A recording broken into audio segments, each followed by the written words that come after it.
NCD पोर्टलवरून without OTPने आभा card कशा पद्धतीने तयार करावे याची माहिती आपण आज थोडक्यात घेण्याचा प्रयत्न करूया। याकरिता आपल्याकडे NCDचा यूजर ID आणि पासवर्ड असणे अत्यंत आवश्यक आहे। मी या ठिकाणी गुगलवर NCD असं टाईप केलेलं आहे आणि आलेल्या पहिल्या लिंकला या ठिकाणी क्लिक करून लॉग इन करण्यासाठी प्रोसेस करतो। आपल्याकडे उपकेंद्राचा NCDचा मग तो समुदाय आरोग्य अधिकारी, आरोग्य सेविका किंवा MPW कोणाचाही असला तरी चालतो। या ठिकाणी यूजर ID आणि पासवर्ड टाकून लॉग इन करून घ्या। लॉग इन केल्यानंतर आपल्यासमोर एक सर्च बार ओपन होईल। आपण इथे बघू शकता या ठिकाणी एक सर्च बार ओपन झालेला आहे। आता इथे एक लक्षात घ्या विषय की आपल्याकडे आपण अगोदरच एनरोलमेंट केलेली लोकसंख्या आहे। समजा उदाहरण घेऊया, एखादा व्यक्ती आहे त्याचा आपण अगोदरच एंट्री केलेली आहे, एनरोलमेंट केलेले आहे आणि नवीन व्यक्तीचा आपल्याला जर आभा कार्ड काढायचा असेल तर त्या व्यक्तीला अगोदरच्या कुठल्या तरी फॅमिलीमध्ये आपल्याला ॲड करणं आवश्यक आहे किंवा नवीन फॅमिली मेंबर म्हणून आपण ॲड करू शकत नाही। यामुळे आपल्या अगाऊच्या फॅमिलींच्या संख्या जास्त वाढणार आहे। त्याच्यामुळे माझ्याकडे एक लाभार्थी आहे, त्याचं मी प्रथम या ठिकाणी वडिलाचं नाव सर्च करतो। वडिलाचं नाव जर आलं असेल तर या ठिकाणी त्यांना वडिलाच्या फॅमिलीमध्ये त्या मुलाला मी ॲड करतो। आता माझ्यासमोर या ठिकाणी मी मंदार पाटील असं सर्च केलेलं आहे। माझ्यासमोर मंदार जयंत पाटील हे नाव आलेलं आहे आणि या परिवारातला त्यांच्या मुलाचं मला या ठिकाणी एंट्री करून किंवा त्यांच्या फॅमिलीमधील मुलांचं मला या ठिकाणी आभा कार्ड जनरेट करायचं आहे। तर या ठिकाणी मी मंदार जयंत पाटील इथे आलेलं आहे, त्यावर क्लिक केलेलं आहे आणि फॅमिली मेंबर आपल्याकडे एक ऑप्शन दिसते बघा। तर फॅमिली मेंबर्स या ऑप्शनवर क्लिक करतो, जेणेकरून काय होईल की आपण जर डायरेक्ट एंट्री करून आभा कार्ड जनरेट आपण करू शकतो, परंतु फॅमिलीची संख्या जास्त वाढणार आहे। त्याच्यामुळं प्रत्येक घरातला सदस्य हा त्याच फॅमिलीमध्ये गेला पाहिजे, नाहीतर अनावश्यक आपण कुठल्याही व्यक्तीला डायरेक्ट इनरोल करायला गेलं तर कुटुंबांची संख्या वाढणार आहे। म्हणून एक लक्षात घ्या की तुम्ही ज्यांचा आभा कार्ड जनरेट करता आहे तो घरातला कुटुंब प्रमुख असेल तर त्याच्या नावानं सर्च करून त्यांच्या परिवारातल्या सर्वांचा आभा कार्ड जनरेट करा किंवा त्याच व्यक्तीचं करा। परंतु एखाद्या व्यक्तीच्या घरातील किंवा कुटुंबातील एखाद्या व्यक्तीचं या ठिकाणी रजिस्ट्रेशनच नसेल आणि त्यांचं जर न्यू रजिस्ट्रेशन करत असलात तर ते थोडं बहुत चुकीचं होईल, त्यामुळे तसं करू नका। लक्षात घ्या की आपल्याला आभा कार्ड कोणाचा काढायचा आहे, कुटुंब प्रमुखाचा की त्याच्या फॅमिली मेंबरचा। फॅमिली मेंबरचा करायचा असेल तर कुटुंब प्रमुखाचं नाव सर्च करून त्याच्या फॅमिलीमध्ये तो आहे का बघा, नसेल तर त्याला ॲड करा आणि त्याचा आभा कार्ड काढा। आता या ठिकाणी मंदार जयंत पाटील हे नाव आलेलं आहे आणि त्यांच्या मुलाचा मला या ठिकाणी आभा कार्ड जनरेट करायचं आहे। तर मी फॅमिली मेंबर्स या बटनवर क्लिक करतो। त्यानंतर त्यांच्या फॅमिलीमधली जे काही सदस्य आहेत ते या ठिकाणी शो होतील। जर या ठिकाणी त्यांच्या मुलाचं रजिस्ट्रेशन नसेल तर मला या ठिकाणी त्यांचं रजिस्ट्रेशन करावं लागेल। आता या ठिकाणी मला ज्यांचं आभा कार्ड काढायचं आहे त्यांचं नाव या ठिकाणी नाही, म्हणून मी या ठिकाणी ॲड मेंबर या बटनवर क्लिक करतो। इथे प्लसचं चिन्ह आहे, यावर क्लिक करा। यावर क्लिक केल्यानंतर इथे विलेज आणि ते व्यवस्थित जे आहे का ते चेक करून घ्या। या ठिकाणी मोबाईल नंबर एंटर करून घ्या।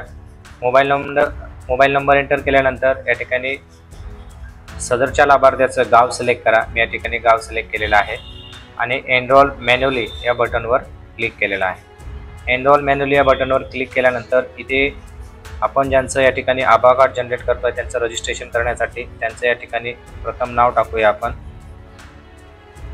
फर्स्ट नेम, लास्ट नेम आपण या ठिकाणी टाकूया, पहिलं नाव आणि शेवटचं नाव। मेल फिमेल सिलेक्ट करा, एज 9 वर्ष आणि जन्मतारीख मात्र या ठिकाणी आपल्याला करेक्ट निवडायची आहे 27/1/2016।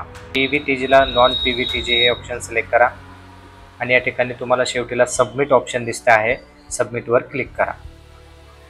या ठिकाणी ओके बटनवर क्लिक करा। ओके बटनवर क्लिक केल्यानंतर सदरची लाभार्थी आहे यांचं या ठिकाणी रजिस्ट्रेशन झालेलं आहे। आपल्याला यांचा आभा जनरेट करायचा आहे। त्यानंतर परत पेन्सिलचा जो तुम्हाला आयकॉन दिसतो आहे, पेन्सिलच्या आयकॉनवर क्लिक करा। पेन्सिलच्या आयकॉनवर क्लिक केल्यानंतर वर स्क्रोल करा। वर स्क्रोल केल्यानंतर इथे तुम्ही परत एक वेळेस लाभार्थ्याची संपूर्ण माहिती या ठिकाणी तुम्ही चेक करू शकता। चेक केल्यानंतर जनरेट आभा हा एक ऑप्शन तुमच्यासमोर दिसतो आहे बघा, जनरेट आभा या बटनवर क्लिक करा। या बटनवर क्लिक केल्यानंतर अशा पद्धतीची एक विंडो आपल्यासमोर ओपन होईल। इथे तुम्हाला आभा जनरेट करण्याची ही विंडो ओपन झालेली आहे। इथे आधार मोबाईल OTP आणि आधार डेमोग्राफिक हे ऑप्शन आलेलं आहे। तर या ठिकाणी आधार डेमोग्राफिक याच्यावर क्लिक करा आणि लाभार्थी यांचं या ठिकाणी संपूर्ण नाव आपल्याला न चुकता स्पेलिंग वगैरे व्यवस्थित असले पाहिजे. सिंगल स्पेलिंग जरी मिस्टेक असेल तर या ठिकाणी रजिस्ट्रेशन होत नाही, लक्षात घ्या. म्हणून नाव, जन्मतारीख आणि आधार नंबर हे आपल्याला या ठिकाणी करेक्ट टाकायचं आहे. याच्यामध्ये कोणतीही चूक करता कामा नये. मी या ठिकाणी आधार नंबर मेन्शन करून घेतो. आधारच्या बॉक्समध्ये आधार नंबर टाकल्यानंतर या ठिकाणी थोड्याच वेळामध्ये आपल्याकडे आभा कार्ड जनरेट होणार आहे. आता इथे आयचा आयकॉन दिसतो आहे, इथे क्लिक करून तुम्ही व्यवस्थित म्हणजे तुमचं आधार कार्ड व्यवस्थित आहे की नाही, बरोबर आहे का चेक करा. चेक असेल, व्यवस्थित असेल तर या ठिकाणी चेक मार्क करा या बॉक्सला. या बॉक्समध्ये टिक करत चला. या बॉक्समध्ये आपण टिक केल्यानंतर शेवटीला सबमिट हे नावाचं ऑप्शन आपल्याजवळ येतं. सबमिटवर क्लिक करा. सबमिट या बटनवर क्लिक केल्यानंतर जर आपली माहिती व्यवस्थित असेल तर आपल्याला या ठिकाणी आभा कार्ड जनरेट होते. आपण स्क्रीनवर बघू शकता की ह्या लाभार्थी यांचं या ठिकाणी आभा कार्ड जनरेट झालेलं आहे. याचा स्क्रीनशॉट घ्या अथवा या ठिकाणी प्रिंट आय डी यावर क्लिक करून तुम्ही पण आभा कार्ड जनरेट करू शकता. जर तुम्हाला PDF तयार करायचे असेल तर प्रिंट आय डी यावर क्लिक करा. यावर क्लिक केल्यानंतर एक PDFचं ऑप्शन आपल्यासमोर ओपन होतं. हे बघा, या कोपऱ्यामध्ये PDF एक आयकॉन आपल्याला दिसतो आहे. या आयकॉनवर क्लिक करा. आयकॉनवर क्लिक केल्यानंतर इथे बघा खाली परत तुमच्यासमोर नाव मेन्शन करायचं आहे. तुम्ही या ठिकाणी सदरची लाभार्थी यांचं या ठिकाणी नाव टाकू शकता आणि त्यांना आपण PDF पाठवू शकतो. या ठिकाणी मी सेव्ह केलेलं आहे आणि आपण लाभार्थी यांना सेंड देखील करू शकतो. तर अतिशय सोप्या पद्धतीनं आपण NCD वरून विदाऊट OTP म्हणजे OTP न वापरता सहजरित्या आभा कार्ड कितीही जनरेट करू शकतो. याकरिता आपल्याला त्यांची व्यवस्थित इन्फॉर्मेशन भरणं एवढंच महत्त्वाचं आहे. जर आधार कार्डवरचा नंबर चुकीचा असेल तर मात्र या ठिकाणी होणार नाही. आधार कार्ड अपडेटेड पाहिजे, ह्या दोनच गोष्टी मॅन्डेटरी आहेत. अदरवाईज आपण या ठिकाणी अतिशय सोप्या पद्धतीने NCD मधून आभा कार्ड जनरेट करू शकतो. मित्रांनो, ही माहिती तुम्हाला कशी वाटली कमेंट करून नक्की कळवा. ही माहिती तुम्हाला आवडली असेल तर आपल्या मित्रांना, सहकार्यांना आणि आपल्या आरोग्य ग्रुपवर नक्की शेअर करा. आपणा सर्वांना थँक्यू, धन्यवाद.